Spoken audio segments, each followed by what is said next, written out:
This is great. This is next level. This is, all I need is a toilet, and my wife can kick me out of the house. And even then, you just walk down to the ravine and do your business there. Wow, but, that's great. Don't drink out of that ravine. Don't drink out of any ravine.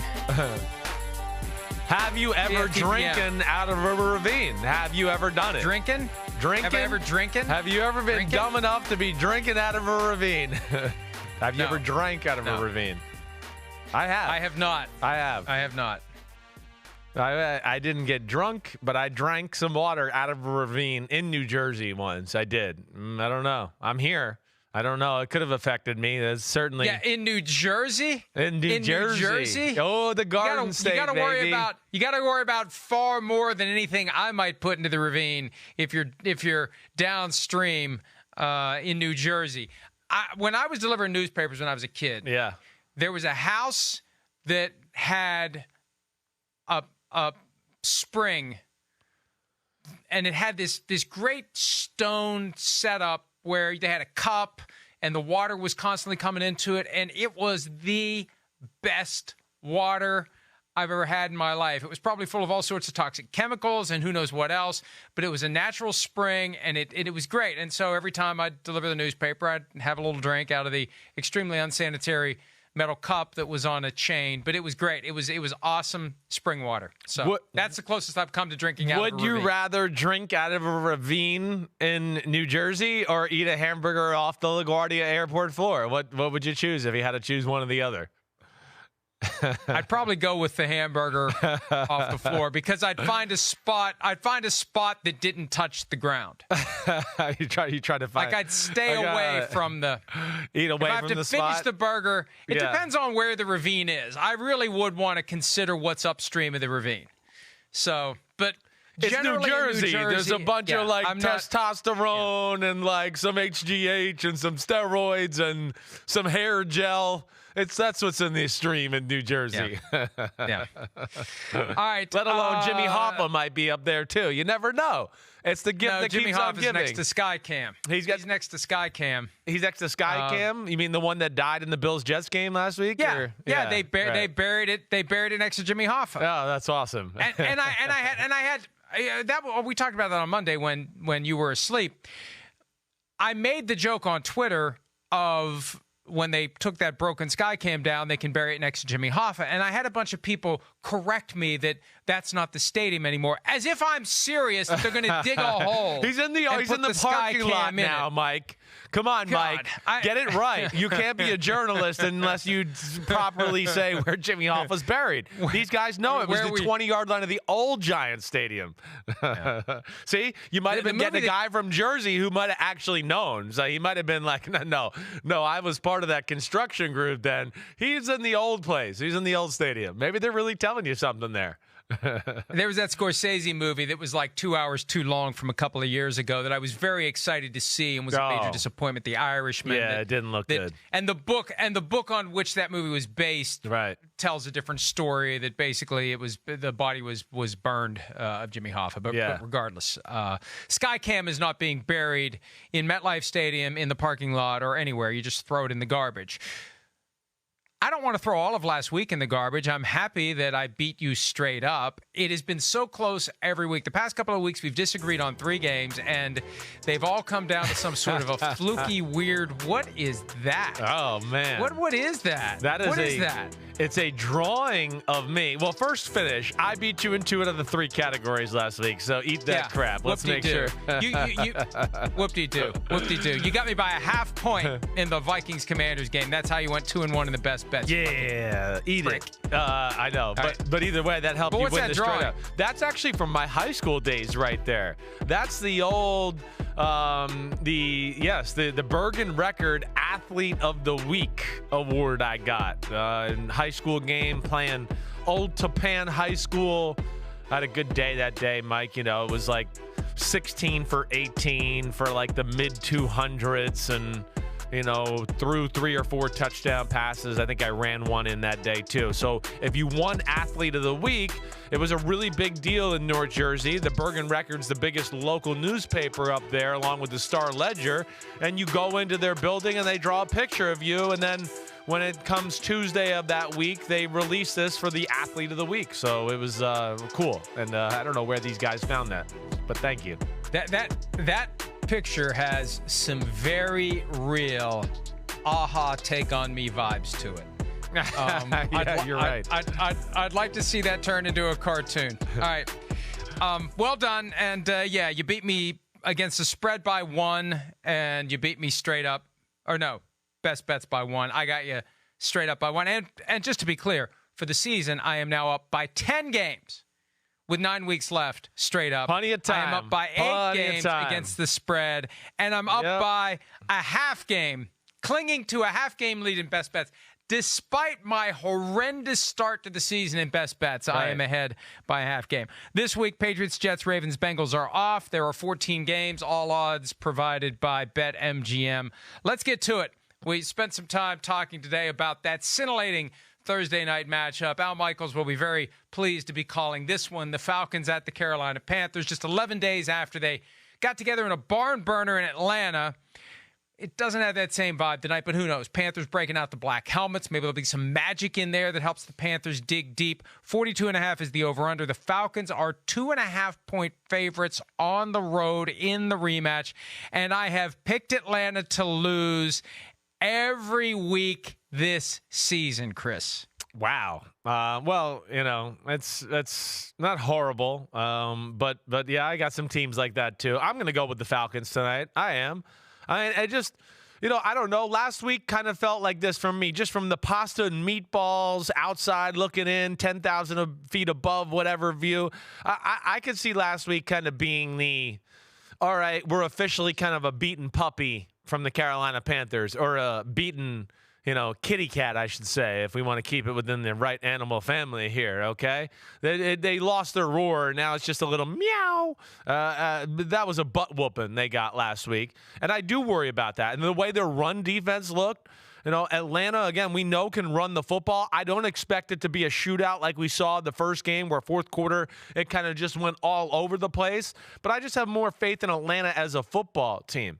And again, I'm still not, thrilled with the Carolina offense. Of course not. What's there to be thrilled about? I have more faith in Atlanta's defense stopping the run and doing that. And, of course, I have faith in Arthur Smith and his ability to run the football on that side with Marcus Mariota. So I'm taking Falcons 24-17 tonight. By the way, we are opposed in all ways to the imposition of physical violence on kitty cats or any type of feline or any animal. Definitely. For that matter. I'm a animal lover. I don't want that. We do not condone Never. Never. When in doubt, put that punishment onto a human, not an animal. One of these days he's going to build an ark, and he's going to put that backyard zoo onto it when the flood comes due to the ever-rising sea levels, ocean levels due to global warming. You're ready to go. Right. We're hitting all the positive spots. I like the Falcons in this one, so I'm reversing my trend. You cannot say next week that I've picked the Falcons to lose every single week. I like the Falcons to win this one 27-20. They are in that fight for first place in the NFC South. We considered their schedule earlier today. They have plenty of games that they could win. Not that they should win or will win, but there possible. Are games. Right. There aren't an overabundance of, oh shit, they're screwed. That's the point. On that exactly schedule. Right. That's right. We know. Yeah, you said it right. We know they can lose to anybody, but they got a stretch coming up to where you look at it and you go, well, they're not like outclassed here by any of these teams on the schedule, to where they might be able to make a big run. I give them a lot of credit. There's some toughness to that football team, and I do think just ultimately that run game will punish a Carolina defense that lacks big people other than Derek Brown. That's the one thing I think as I look more like with Matt Rule and how he built the team a little bit, maybe a too little bit of a college-y speed, length type of team to where there's not enough big people to stop some of the last week Joe Mixon up the middle, constantly. And that's an issue for the Carolina defense. And the Falcons have Cordero Patterson back. So that's right. It could be a long night for the Panthers. Again, I got 27-20. Atlanta, you've got 24-17. We both like the road team by 7 to win and to cover. Sunday morning, 9:30 a.m. Eastern, 6:30 a.m. for the folks who live in Seattle and watch the Seahawks. Wow, you better you're get right. up early on Sunday to see this one. Seattle at Tampa Bay in Munich, Germany. A note from Greg Allman of The Athletic. Even though Seattle and Tampa are in opposite corners of the country, 2,500 miles apart, the distance to Munich is nearly comparable. 4,996 miles from Tampa, 5,283 from Seattle. It's about a half-hour difference in the air. Because I was saying earlier this week, maybe Seattle should just go the other way, go across the Pacific. Maybe it's faster, but not much of a difference. Hey, short week as a practical matter when you throw in travel and everything else. Seattle did it a few years ago. A lot of different players since then. The Bucs have done it before in London.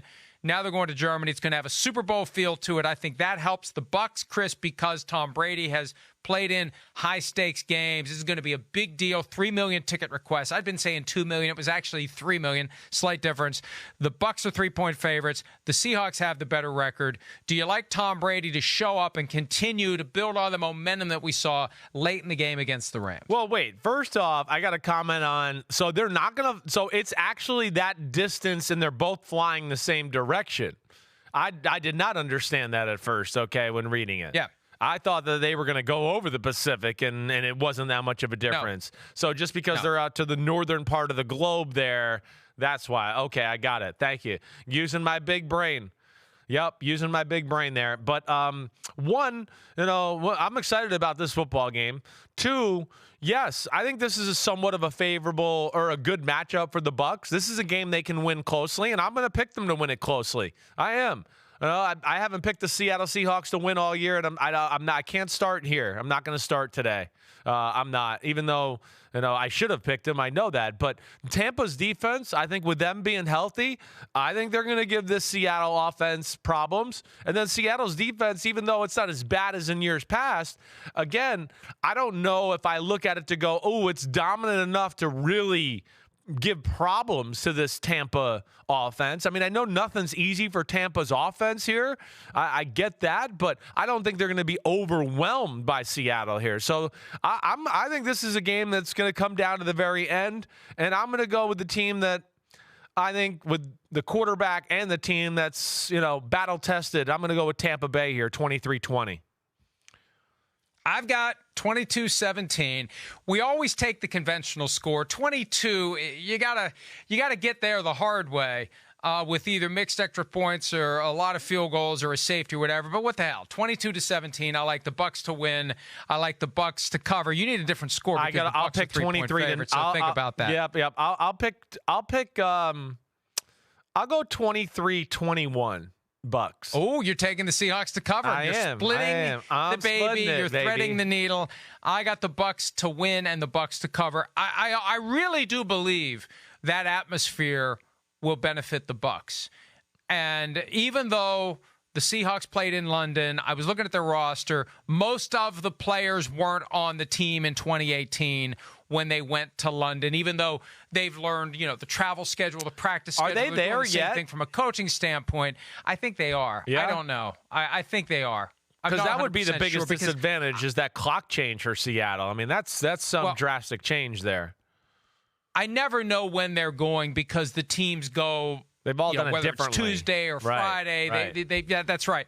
But I think they like to get them there a few days early so they can be involved in some of the pomp and circumstance, especially in Germany. This is the first regular season game in Germany. This is a big deal.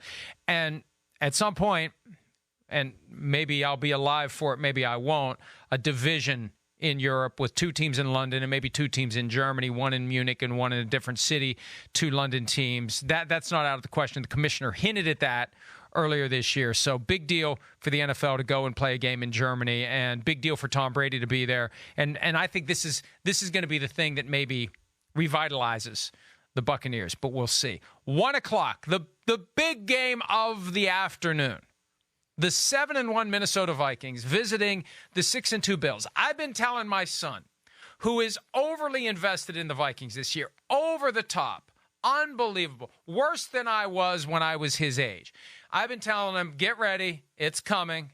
Enjoy the wins while you can. The ass whipping is coming in Buffalo. However, I don't think Josh Allen's going to play, Chris, and I'm going to go first on this. You always make me go first on the Vikings games. Yep. I'm taking Minnesota to win this because I don't think Josh Allen's going to play.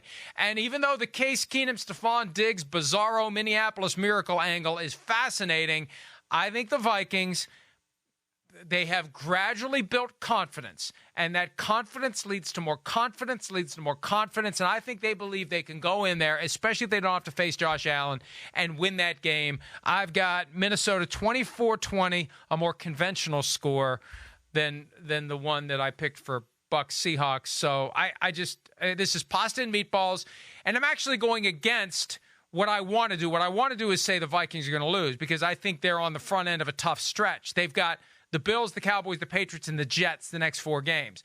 But they're getting lucky. They got the shamrock up their ass, as you say. They're facing another team that I believe won't have its starting quarterback. So I think they pull it off and get to 8-1 somehow. Yeah, I mean, I'm interested in this game. I mean, here's the thing, like, do we think the Vikings are going to be able to run the ball, on the Bills like we've seen the Jets last week and the Packers at the end of that game before that? What's your thoughts there? You think they're going to be able to pull that off and run the ball down this Bills defense? Well, I mean, the Vikings have been balanced this year. And there was something, Dalvin Cook, if he stays healthy, he's what I saw from him late in that game, there was a level of determination. He made a great catch to help tie the game up. After that interception, he grabs his helmet. I mean, he's got an extra burst.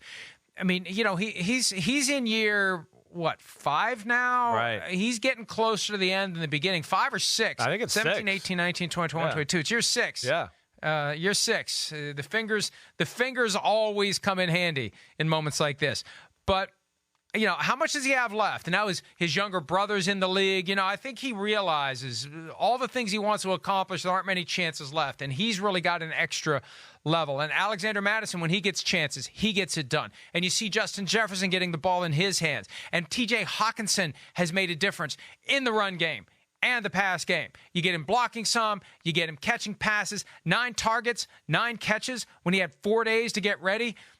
This is a team that I think understands they have an opportunity to go for it. And the defense has gotten better on the fly. And, Chris, with all those injuries on the back end for the Bills defense, you got Justin Jefferson, you got Adam Thielen, you got TJ Hawkinson. I just, again, I don't think it's going to be, a 35-point explosion by the Vikings, but I think they can hold their own and score enough points. And without Josh Allen, you're not going to need to score as many points. Yeah, I know. And I'm going to take the Bills to win no matter what. I am. Now, I'm going to play a little bit of the desperation thing here, not playing well last week, the way their defense was, run on late in the football game, that they're going to kind of buck up and do something here. And then, I do worry about, kind of what you brought up. If the Vikings do have some success running the ball, the Bills are in big trouble because then it is going to be the play action, Justin Jefferson and Thielen and Hawkinson, and it'll be too much for them to stop. And we've seen that formula hurt Buffalo before in years past. That's why they got killed by the Colts last year. And the year before that, barely beat them in the playoffs because there was a little of like, whoa, we can't stop their power run game, and now it opens up all this other stuff. And I do, but I'm going to still go with what I've thought all year, that this is a different Bills football team, and that, yeah. The one thing I didn't check is Matt Milano's status to the football game. Is he going to be back? Is he still out? Do we know that for sure? Don't know. That'll make a difference, especially, going sideline to sideline on Dalvin Cook and all that. Yeah, so he was at practice. I don't know. There's a part of me in my heart of hearts that thinks Josh Allen will play. If I had to say Josh Allen's going to play, I'm going to go like Bills 28, Vikings 20. If he doesn't play, I would like to go like Bills 20-17, something like that. That's kind of like how I look at it. You got to pick one. I know. You got to pick I know. So I'm going to take them to cover the spread no matter what. I'm just going to go 24-20 here, Bills. And I think they're going to win. Even if Josh Allen's not there, I think Case Keenum will execute the passing offense enough, and the defense will keep them in it till they'll get it done. Lions-Bears get together at Soldier Field a week after a barn burner between Miami and Chicago. The Bears are 3-point favorites with an over-under of 48.5. I really loved the over last week. I was worried about the win, though, so I didn't make it a best bet. In hindsight, I wish I had. They scored 67 points. Right. Who do you like in this one? Again, Bears are 3-point favorites if I haven't said that already. I wouldn't. I could see this, being a shootout. I really could. I mean, I think we're going to see I'm going to go 31-24 Bears here in this one. All right. I'm not going to make this a best bet. It's scary because the Lions are going to be able to run the ball all over the Chicago Bears too. The Bears, they're Strugglesville on defense right now, let alone we know the Lions are good enough in the passing game to where you just can't disregard it. And then the other thing, or one of the coolest stories in football, is just the emergence of this quarterback design run by the Chicago Bears and what it's done for Justin Fields and their offense. It's changed them. I mean, the first 4, 5, 6 weeks of the year, we were literally like, I don't know, can Chicago get to 17 today? Can they get to 20? And then they score, 33 against New England? And then 29 against the Cowboys? And then 32 last week against the Dolphins? I just have a hard time thinking they're not going to move the ball up and down the field on Detroit. And then with the fact of it being in Chicago, I'm going to go with the Bears here to win the football game 31-24. And, the Bears are very much alive for the last spot in the NFC field. I think the Cowboys and the Giants will get 2 of the wild card berths, but that last one is up for grabs. I'm looking at the forecast for Sunday. High of 37. The wind is going to be the key because the wind is going to be manageable this week. It looks like it's going to be under 10 miles per hour, so that's not an issue. I got 28-24. High-scoring game, and I'm thinking about Lions-Bears over as a best bet. We'll see. I didn't have the guts to do it last week. We'll see if I have the guts to do it this week. Jaguars-Chiefs in Kansas City. Chiefs not impressive against the Titans, but they got it done. Patrick Mahomes threw 68 passes, too short of the attempts record for a single game. 43 completions, too short of the completion record for a single game. They are 9.5-point favorites, 50.5 over/under. That's the highest of the week. Jaguars, Chiefs. Who do you like? I mean, of course, I like the Chiefs. I do, but the Jags, I think, pose some problems here for the Chiefs. They can do a little bit of everything on the defensive side of the ball. Like Tennessee, there's a little bit of that, game plan specific defense going in. I look at the Jaguars too. I think one of the good things for them will be the fact that they're going to see the Kansas City offense and what they did to Tampa Bay.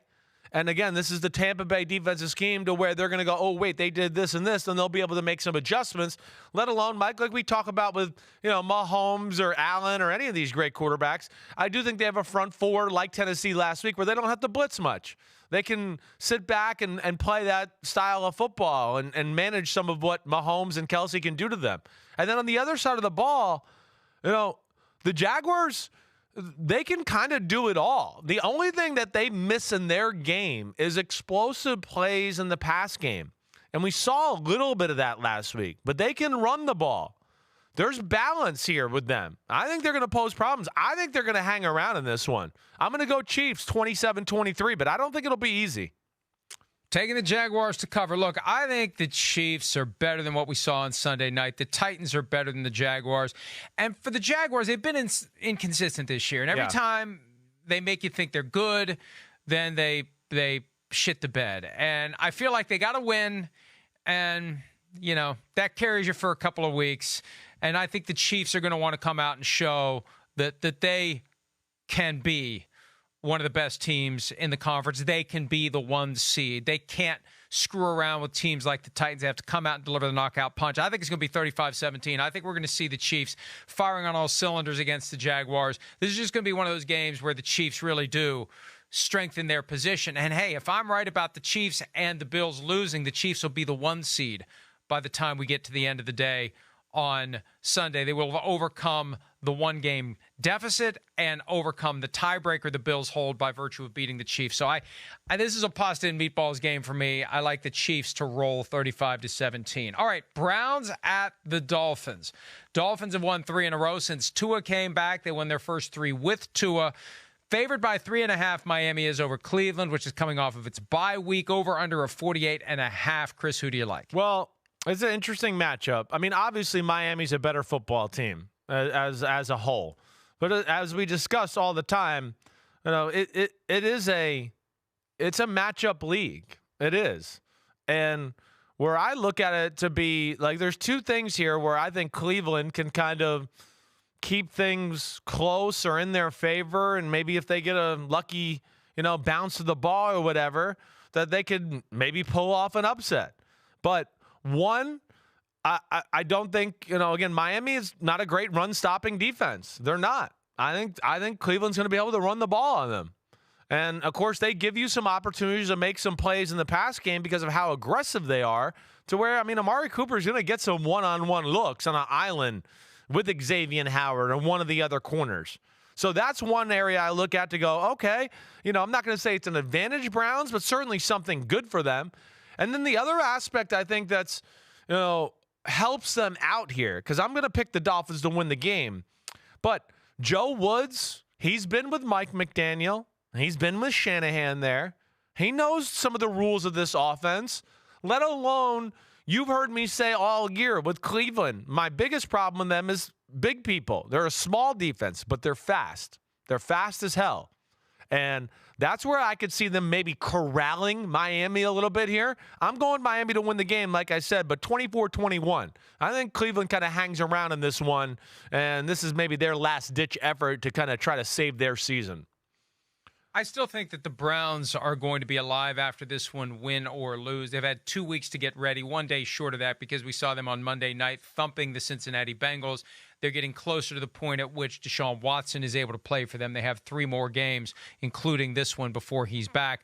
I just think the Dolphins are finding their groove. And yes, they barely beat the Bears, and there was a non-call late in the game of pass interference that could have changed everything, and the Dolphins could have lost that game. But they're developing confidence, and as long as Tua stays healthy, he's distributing the football to Tyreek Hill and Jalen Waddle. The run game gets a boost with Jeff Wilson Jr., who had more touches than Raheem Mostert last week and could be de facto the number one guy before too long. They got a lot of weapons.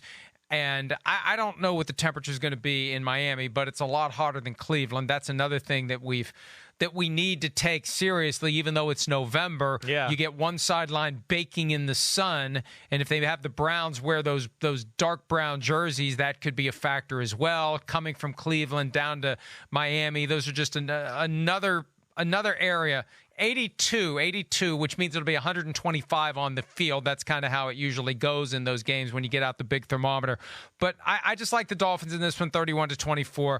The Browns have been too inconsistent, and every time we see that good game, it doesn't last. Their formula is run the ball and then open up the passing game to Amari Cooper. You get good defense with Myles Garrett. I just think the Dolphins throw that all into disarray. I think the Dolphins build a lead, and then you got the Browns playing from behind, and that formula doesn't work. I like the Dolphins to win this one and cover 31-24. Texans at the Giants. Chris, you've picked the Texans to lose every week this season. They have obliged in most weeks. Giants had 2 weeks to get ready for it. The Giants are 5-point favorites with a low over-under of 41. Do your Giants avoid a trap against the lowly Texans? I think so. I mean, I'm picking them to win here. I am that. That's for sure.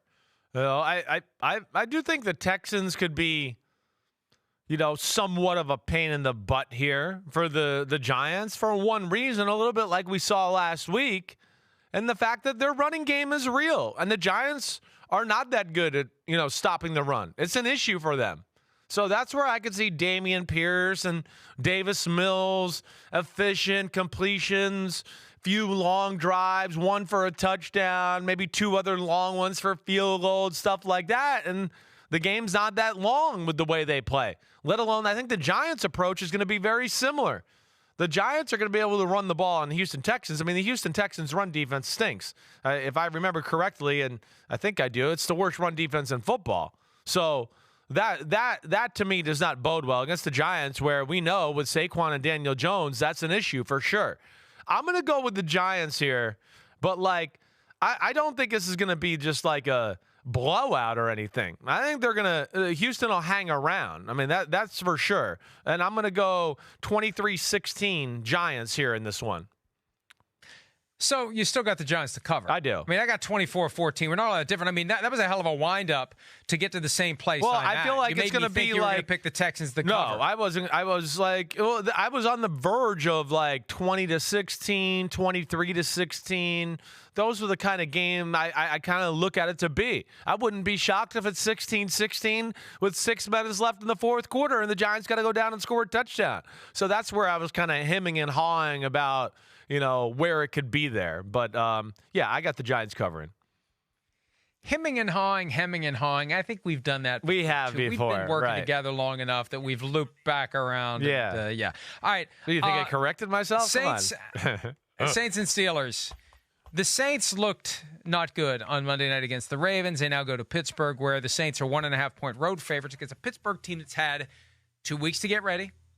That is not as bad as 2-6 would suggest. They've been competitive. They beat the Bengals in Cincinnati, beat the Buccaneers earlier this year. They had, a couple of blowouts that did not look good, especially in Buffalo. But I'm not ready to give up on the Steelers this season. I'm going to go first on this one. The over-under's 40.5. Good. I like the Steelers to win this one outright. I do.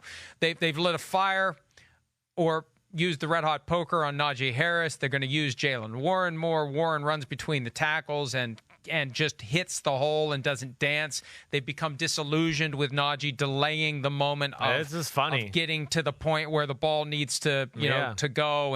And Chase Claypool was a distraction, I've heard and I'm told, and addition by subtraction and moving on from him, plus the 2 weeks to get ready. You've got everyone on alert, full urgency. They've got to get this win. They've got to win. 2-7 versus 3-6, a gigantic difference if you want to have any hope. And the Steelers will never, ever, ever consider treating the rest of the season like evaluation or no. It's always win, win, win, win, win. And they're getting the Saints on a short week for them. Think about that. This is a great litmus test of some of the competitive disadvantages that get baked into the schedule. 14 days for the Steelers, 6 days for the Saints. Saints go on the road with that. It's not really fair to the Saints. And I think they're stepping into a trap here. I think the Steelers win. The score I have is 20-17. All right. That's good for you. I'm going Saints here. I'm going to go with this. I just don't think it's a good matchup for the Steelers here. What did you see? What did you see on Monday night that makes you think the Saints can do anything against Pittsburgh? Well, especially if T.J. Watt's back. Well, I get that, but I mean, what have you seen all year to make you think Steelers can stop anybody on defense? I mean, what is it's one of the worst defenses in football. So that's where I'm going to go. T.J. Watt supposedly coming back. I know, but he can't stop everything. And again, their run defense is okay. I think statistically it's better than what it really is because they didn't play some good running teams. And I think teams look at Pittsburgh and they go, we're gonna throw the ball on them. Like the hell with running on them. It's so easy to throw it on them. Why would we do that? I don't think this is a good matchup for Pittsburgh. I don't. And, the Saints didn't play a very good game last week again, but, they played a team that's a better version of what they do, and it just wasn't the right matchup for them there. I just look at Pittsburgh, and I think it's interesting about the Najee Harris thing. It really is. It was the thing that bothered me coming out of college, and people just absolutely eviscerated me when I was like, yeah, but he never goes anywhere. It's always like this and 4 yards and this and 4 yards. Now, I want to push back and go, there's no holes there, but it's just funny that, and I don't think they're going to have a lot of success against this defense. I don't think this is the formula to beat New Orleans. Oh, a team that can't run the ball, and now we have to throw it every play. And Dennis Allen's pretty creative with those coverages. You saw the other night, it wasn't very easy for Baltimore to score anything. I mean, the first 2 touchdowns were just Lamar making shit happen and some cool design plays that you can only do with a Lamar. So that's where I'm going to go with it, Mike. And trust me, I'm scared because of the things you say. Steelers always scare me that way. But I'm going 24-20 Saints. And the thing about Najee Harris and Jalen Warren, as simple as this, they're behind the same offensive line. Harris is averaging 3.3 yards per attempt. Warren is averaging 5.3. You said it right. A lot more. Yeah. We're going to see a lot more of Jalen Warren starting this week.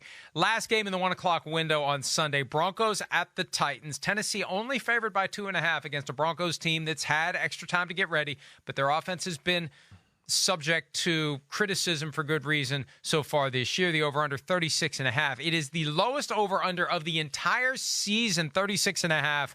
Chris, do the Titans get back on the right track, knowing they've got a short week trip to Green Bay coming? Oh, I forgot about that. Yeah, I mean, I'm expecting low scoring here for sure. Now, I don't know what to expect with Ryan Tannehill. I don't think he did anything again yesterday, or it was very limited, right? If I remember right, yeah. So, again, I don't know. It's not about the Titans and their offense necessarily. It's about great defense, chewing the clock, and running the ball. And Denver. I don't know. There's something about their culture, the way Russell Wilson's playing, everything about it that I'm not going to buy into. So I don't care if it's Malik Willis or not. The only thing I want to see from Tennessee Titans a little differently compared to last week is I think they need a few more quarterback design runs to go along with Malik Willis. I don't think there was enough last week. And that would have helped them have some more answers. But I just think the Titans' defense has got it going. And I can't picture the Broncos doing a whole lot. I'm going to go Titans 19-16, and that might be too many points. 24-14 Tennessee Titans. Derrick Henry keeps doing Derrick Henry things. And we're going to be reminded of why Nathaniel Hackett was potentially going to be fired if he had lost to the Jaguars. That offense, even with the 2 weeks, and they've got a chance to fix some of their things. Look, we talked about it earlier. Some of the stubbornness from Russell Wilson in Seattle is now rearing its ugly head in Denver, where there's no one to push back against whatever it is that he wants to do or doesn't want to do, like not wear a wristband. I just think that the Titans, who want to continue to stake their claim to being one of the best teams in the conference, they've got to win this one at home. Right. You've got to win this one at home if you have any hope whatsoever. That's right. At home. Let's take a break. Okay, sorry. I was going to say, at home, they got a great run defense, so the Broncos aren't going to be able to rely on that. And then the Titans' pass defense the last few weeks has been arguably the best in football, so I don't think this is the week Russell Wilson gets back on track. The Week 10 late afternoon games when PFTPM and Chris Simms Unbuttoned continues right after this.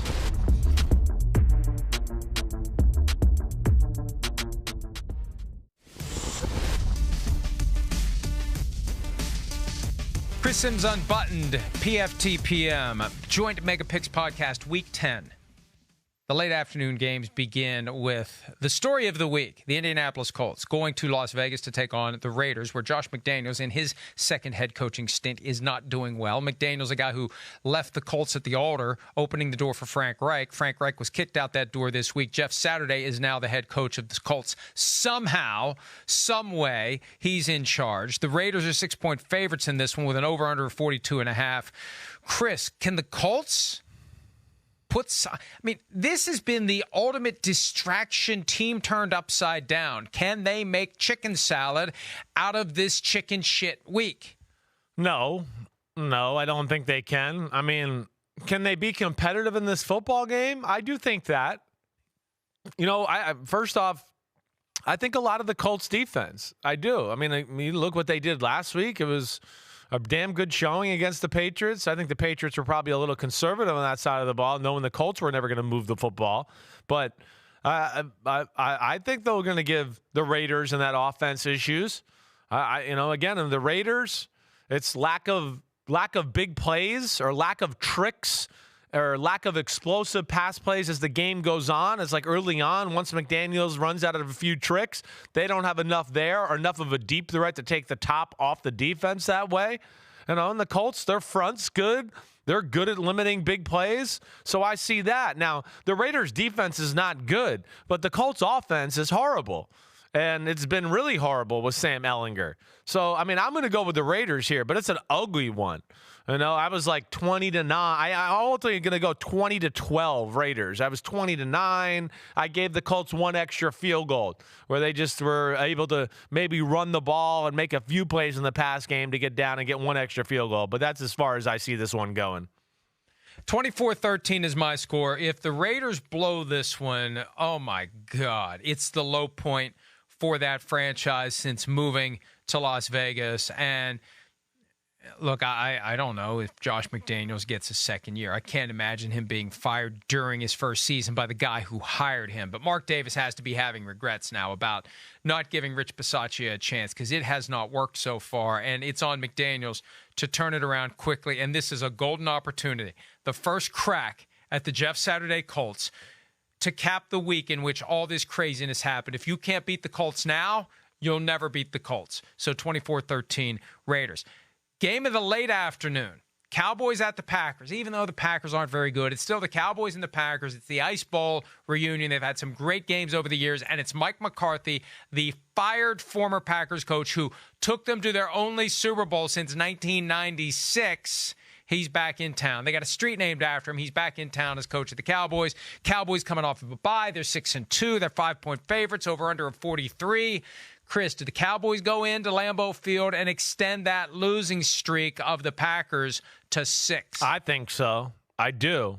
Now, do I think the Packers will keep it close? I do. I do that too. I think the Packers defense is going to be able to manage Dak Prescott in the run game a little bit. I do. I have too much respect for them on that side of the ball. It is a really good defense. So I can see them, giving them some issues. On the other side of the ball, I don't think Dallas is going to get a chance to create any turnovers, especially a week after Aaron Rodgers threw 3 interceptions. He's going to be extra careful with the ball this week. And if there's one little issue with Dallas that we've seen is you can run on them a little bit with some of their speed up front, and they do some crazy stuff, and they kind of can get caught out of position a little bit.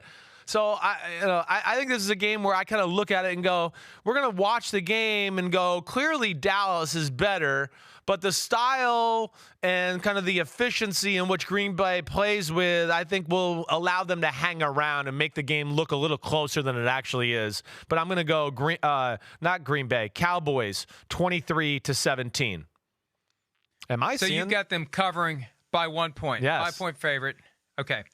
Oh wait, I've got the no. I put the wrong. What? No, Jay, your van's off the checker. I saw Green Bay 31-17.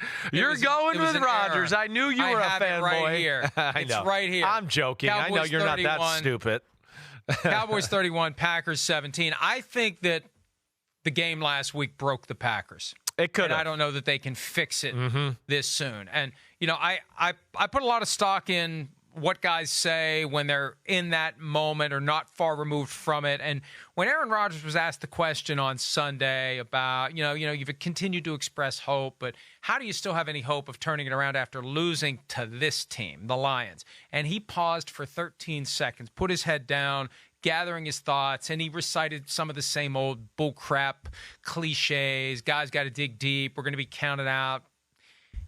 I think he's a guy who has tried everything in his power to will this team to be better than it is, and it hasn't worked. And he knows it hasn't worked. And maybe, I'm talking myself out of it now because he seemed very loose and relaxed on Wednesday. Maybe he's worked his way through anger, denial, bargaining, depression, and acceptance, and he just realized, hey, you know what? It's a shit year, and here we are. But I still don't think it's going to be enough to win this game. And I think the Cowboys will relish this.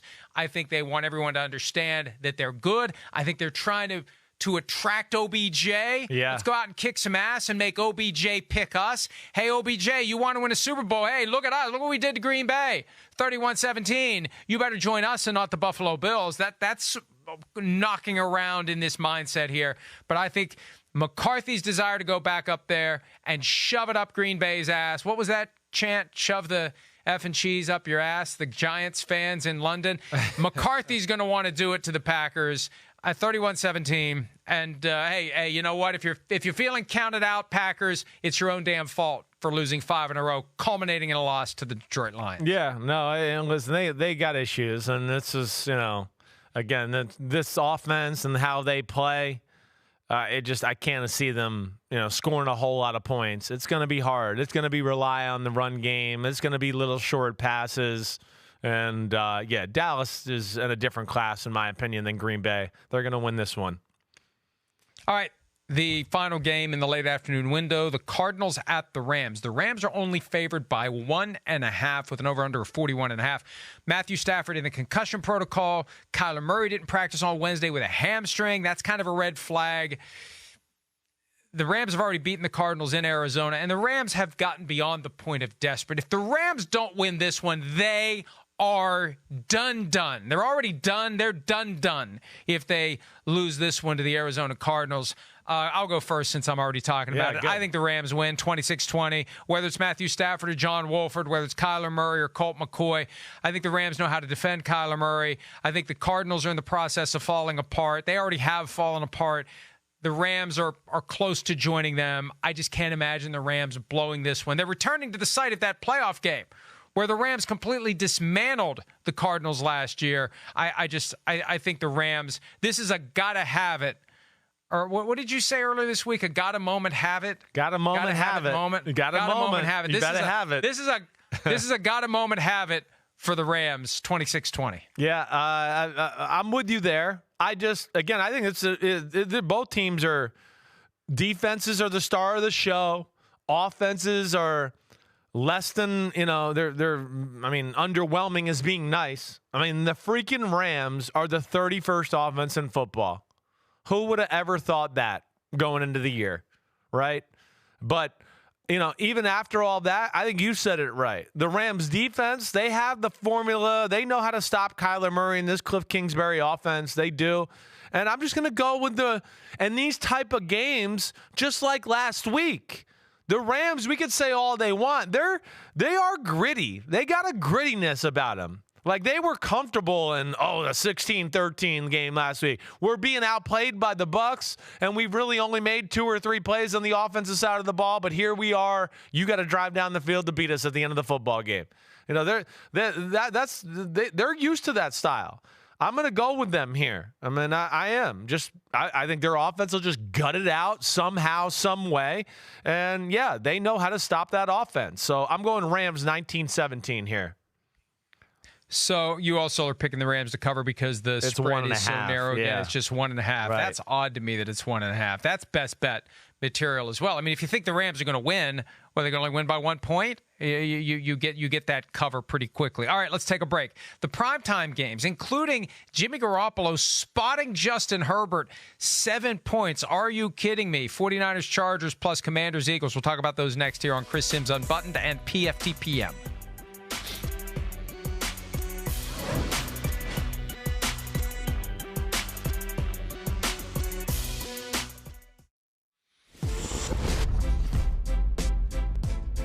PFTPM, Chris Simms Unbuttoned, Week 10 Joint Mega Picks podcast. We have come to the primetime Sunday, Monday night portion of the program, and let's focus on Sunday Night Football. Chargers and the 49ers. 49ers coming off of their bye week. They are 7-point favorites against the LA Chargers, who have kind of been all over the place, up and down, trying to lose games and end up winning them, trying to win and end up losing. But they are kind of starting to come into their own in the AFC. They're right in the thick of the wild card chase. The 49ers have a worse record at 4-4, but boy, they got that vibe of a team that can take it all the way if they can keep their key players healthy. Do you like the 49ers to win? Do you like them to cover on Sunday night? I definitely like them to win. There's no doubt. And I definitely like them to cover. This is definitely in the running for best bet material for me here.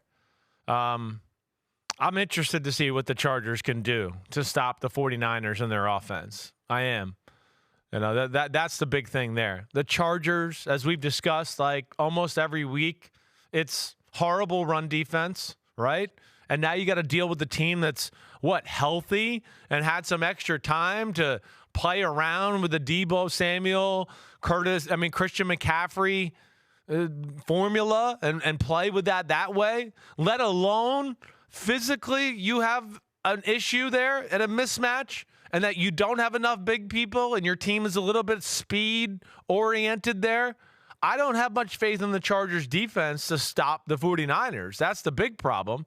And honestly, on the other side of the ball, I don't have a ton of faith either for their offense. 49ers defense has been number 1 in football, and they've been missing 3 out of the 5 best players in their defense for the majority of the year. It's really remarkable. It really is. The number one defense in football has been missing some of their best players for the majority of the year, and they're going to be back. And that means you're fucked, San Diego, Los Angeles, wherever the fuck you are now. Okay? At the drive-thru. Yeah, they're at the drive-thru. You're screwed. Yeah, I'm going 49ers here. I don't think this is a good matchup. And if Justin Herbert if they think they're going to just dink and dunk and throw their 5-yard passes down the field against this group, I don't see that happening. I don't. I'm going 49ers 31-20. I've got the 49ers 34-21. McCaffrey is there. Debo is healthy. Kyle Shanahan, the kid in the candy store with all these weapons that he can unleash and create havoc against the Chargers defense. And the Chargers, it's always something. And I feel like the 49ers need this one. Everyone's going to be watching to reinforce the notion that they truly are a team to be reckoned with in the NFC. They're trying to chase down the Seahawks. They're trying to get that wild card berth that's going to be up for grabs. I mean, hey, the 49ers may not get in. They got to get in. That's the thing. On paper, if they're healthy, they're dangerous. I know. They got to stay healthy. Right. And they're in danger of not making the playoffs at all if they don't catch the Seahawks, because then they're in that scrum for the wild card berth. But as things shake out, I mean, who's it going to be if it's not them? But they just got to start. They can't afford to fall to 4-5. No, this is a must-win. They lose a tiebreaker to Atlanta. I mean, right now because of that game. So yeah, you're right. It's a big game for them. It really is. They don't have much wiggle room because of the way they started. So they better be about their business here. I think they'll take care of business in an impressive way, 34-21. Let's move to Monday night. The Eagles, 8-0, trying to go to 9-0. The Commanders trying to hold it together after a game they should have won. They should be 5-4. They were up 10 points in the fourth quarter. Damn, I should have beaten the Vikings. Damn. They go to Philly. 11-point underdogs are the Commanders. Do the Eagles win? Do they cover? You picked them to cover against the Texans last Thursday night as a best bet, and it did not work out for you. No, I lost my little half point there. Do they cover on Monday night against the Commanders? Well, I'm going to say they don't. I'm going to go with the Commanders here. I mean, the Commanders, I feel like, had a lot of the right answers the first time they played Philadelphia. They did. Now they might have been a hair too aggressive, and I remember us talking about this maybe a few weeks after that matchup. Hair too aggressive to where the game was really Jalen Hurts got to throw some one-on-one jump balls to his receivers, and they made plays.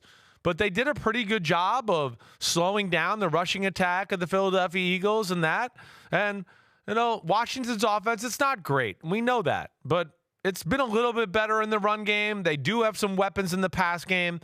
I think this is a game they kind of hang around in.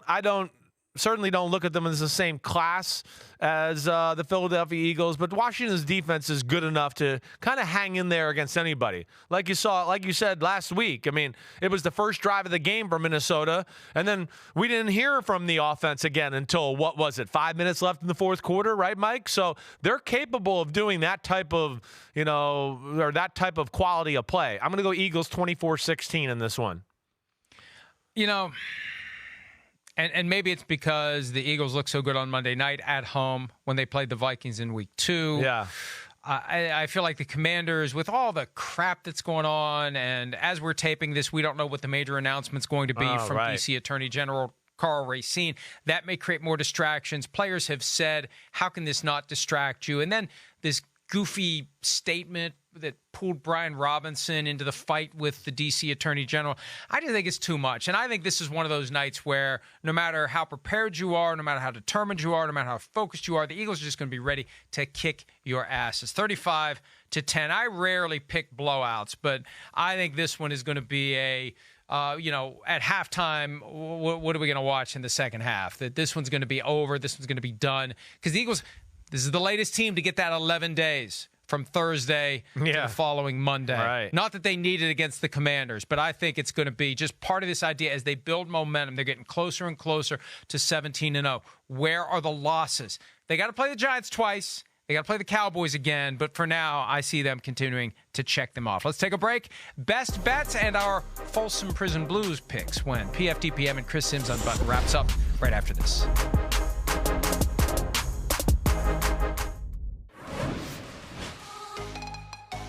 Chris Simms Unbuttoned, PFTPM, Joint Mega Picks Podcast, Week 10. Wrapping up with our best bets. We each pick 3 against the spread or an over-under. Chris, what do you got? Well, I'm taking the 49ers. That's the first one. That's the one I feel best about. I really feel like the only way the Chargers keep that close or even maybe have a threat to win the game is Herbert will have to play like one of the games of his life. He's going to have to be extremely efficient, and they're going to have to be explosive in the pass game, which they haven't shown to be. So I'm going the 49ers there.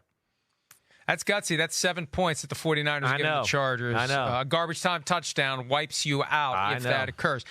I'm going to go Titans giving 2.5 to the Broncos. The frickin' Broncos. I'm sorry, but the Broncos offense is ass. It's just not good. And the Titans keep getting disrespected with these point spreads. 12.5 last week.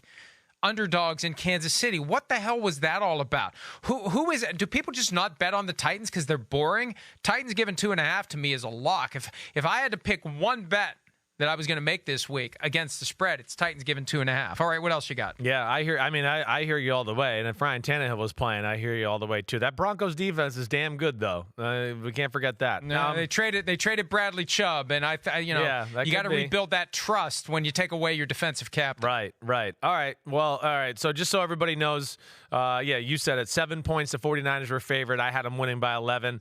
The next one I'm going to is the other big spread of the day, but I'm going the other way. I'm taking the Jaguars. I am. I think the Jaguars match up very nicely with the Kansas City Chiefs. The Chiefs favored by 9.5 points. I just think it's too much. I think this is a game where Jaguars will be able to move the ball on them, and I think their defense will be able to at least slow down the Mahomes and company all-slot. I think they got the guys there. So I think this is like a field goal win, 4-point win for the Chiefs. I'm going Jaguars as my second best bet. You picked the Jaguars so much. I'm starting to think that you're hoping if Shad Khan fires Doug Peterson, he calls you hire me, head coach. Hire me, and I'm bringing you down there with Jackson DeVille, so you guys can change out the litter all the time and all that stuff that you do. Copy paste. Giants. Copy paste. Yeah, no thanks. Giants giving 5 to the Texans. Something's wrong with this picture, and sometimes I'm right. A lot of times I feel like I'm walking into a trap, but I don't think this is a trap. I think the Giants are going to handle them. Even the way you hemmed and hawed, or hemmed and hawed as the case may be, you still picked the Giants to win by 7. You were coming up with every argument you could for the Texans to potentially beat the Giants, and you still settled on Giants by 7. Yeah, I think the Giants win. I think they cover the spread. Dameon Pierce, by the way, was limited yesterday in practice. If he's banged up, the Texans got nothing, Chris. No, I hear you there. And, you've given me some incentive there a little bit for the Texans to keep it close.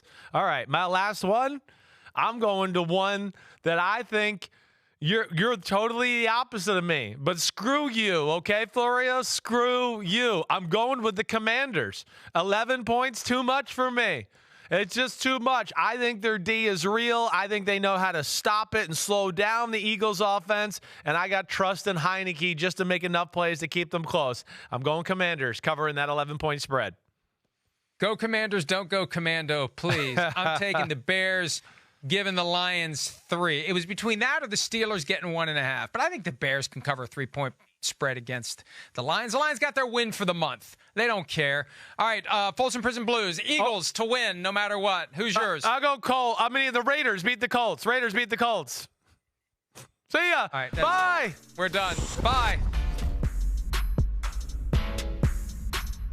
Thanks for watching, homies. Hit subscribe to see all my unbuttoned videos. You get to see me, Ahmed Fareed, all the big player breakdowns, game breakdowns, player interviews, and my film analysis. So please subscribe. Chris Simms Unbuttoned. Peace out.